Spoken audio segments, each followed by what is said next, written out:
Fact boys, fact girls, anong lagay? Achoo! Nako, biglang umalingaw-ngaw ang tunog na ito sa hangin. Simpleng hininga lang, mabilis, at para sa karamihan, ordinaryong reflex lang ng katawan. Pero grabe, kung titignan mo ng mas malalim, ang simpleng achoo ay may buong kwento, puno ng misteryo, paniniwala, at takot. Oo nga, isang tunog lang na kadalasang pinaparengganan lang ng bless you, pero may ugat ito sa salot, Diyos at paniniwala sa kaluluwa bago pa natin naisip na kailangan lang pala ng tissue o hand sanitizer. Sumubaybay, subscribe, subscribe. Fact your day, fact size and history. Fact your daily legends, what ifs and history. Bago pa maging simpleng social etiquette ang bless you, ang sneezing noon ay may mas malalim na kahulugan. Sa Greece, hindi basta aksidente ng katawan ng hininga. Para sa mga tao noon, maaaring mensahe ito mula sa Diyos, senyales ng kalusugan o babala ng panganib.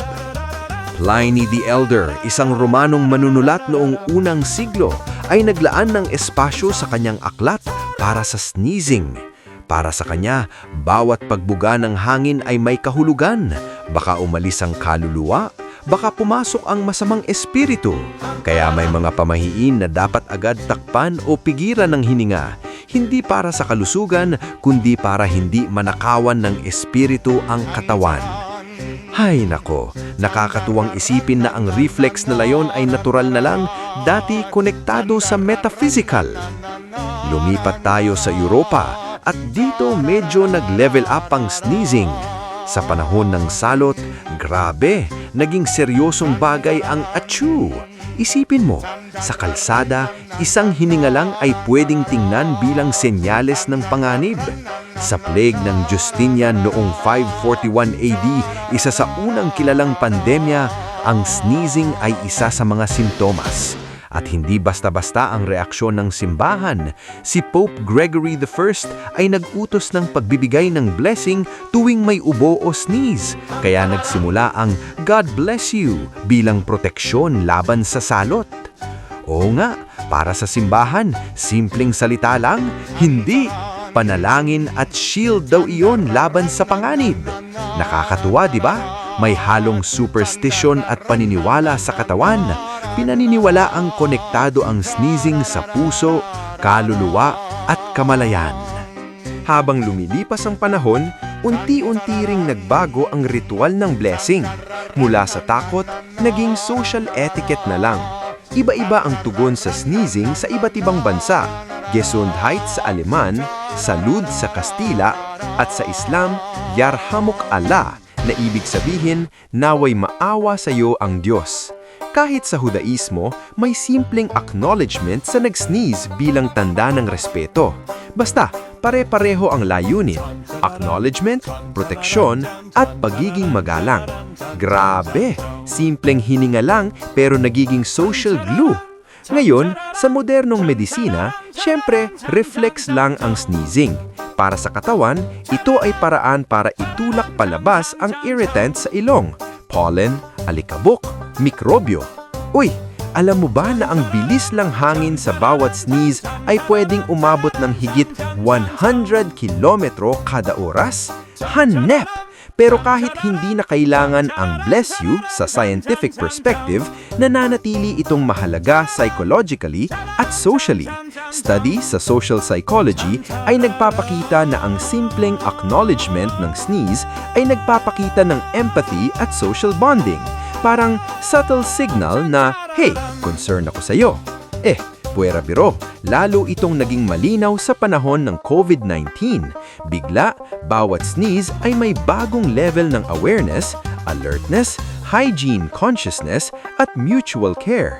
Ang isang ordinaryong bless you ay hindi na lang superstition o panalangin, kundi paraan ng pagpapakita ng respeto at awareness sa kalusugan. Oo nga, ang biological reflex ay nagiging ritual na may cultural at psychological significance. Iba't ibang bansa, iba't ibang wika, pero iisa ang konsepto, acknowledgement at connection. Sa Japan, may kaugalian na bahagyang yumuko o magpakita ng subtle gesture bilang tugon sa sneeze. Sa ilang bahagi ng Africa, may kasabihan o chant na binibigkas bilang proteksyon.